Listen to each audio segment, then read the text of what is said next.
नमस्कार दोस्तों, स्वागत है आपका हमारे चैनल पर। आज हम बात करेंगे कि ऐसे विषय पर जो सदियों से लोगों के मन में उठता रहा है, भाग्य और कर्म। क्या वास्तव में हमारे कर्म हमारे भाग्य को निर्धारित करते हैं या फिर हमारा कर्म पहले से ही तय होता है? दोस्तों, ये लगातार तीसरा वीडियो है जिसमें हम हनी सिंह को कोट करने जा रहे हैं। उन्होंने अपने इंटरव्यू में बिना किसी संदेह के कहा कि दुनिया में जो कुछ भी हो रहा है वो पहले से ही तय है। उनका सुपरस्टार बनना तय था, यही नहीं उनका बीमार होना और फिर आध्यात्म की ओर मुड़ना भी पहले से ही तय था। कुल मिलाकर वो भाग्यवाद को सबसे ऊपर रखते हैं और उन्होंने माना कि उनके कर्म इसी भाग्य के आधार पर तय हुए हैं।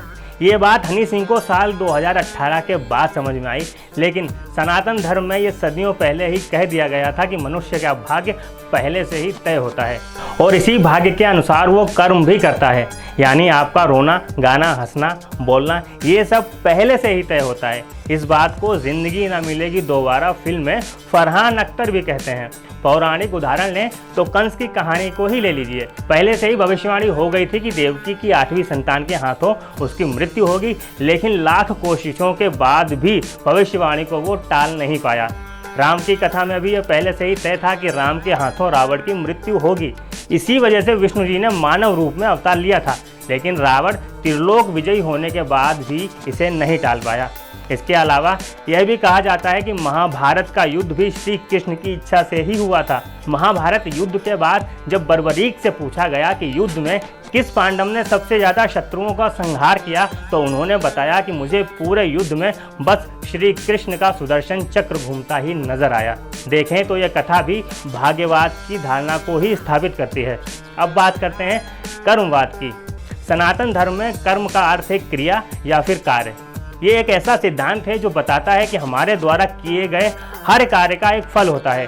भगवत गीता का 3रा अध्याय कर्म को ही समर्पित है। भगवान कृष्ण ने कहा है, कर्म करो, फल की चिंता मत करो। यानी आप जो भी कार्य करेंगे उसका कोई ना कोई फल अवश्य ही मिलेगा। इसमें यह भी माना जाता है कि हमारे भाग्य का निर्माण हमारे पूर्व कर्मों से ही तय होता है। यानी यहाँ कर्म प्रधान है। यदि हमने अच्छे कर्म किए हैं तो हमारे जीवन में अच्छे फल आएंगे, लेकिन यदि हमने बुरे कर्म किए हैं तो हमें कठिनाइयों का सामना करना पड़ सकता है। मित्रों, लॉजिक और विज्ञान भी कहता है कि हम जो भी निर्णय लेते हैं वे हमें प्रभावित करते हैं। हमारे विचार, हमारे कार्य तय करते हैं कि हमारा भविष्य कैसा होगा। उदाहरण के लिए, आप परीक्षा में तभी सफल होंगे जब आपने पढ़ाई की है, और अगर नहीं की तो फेल हो जाएंगे। तो दोस्तों, आपको क्या लगता है, क्या हम अपने भाग्य को अपने कर्मों से बदल सकते हैं या हमारा भाग्य तय करता है कि हम भविष्य में कैसे कर्म करेंगे? कमेंट करके ज़रूर बताएं। ऐसी ही और जानकारी के लिए चैनल के साथ जुड़े रहें।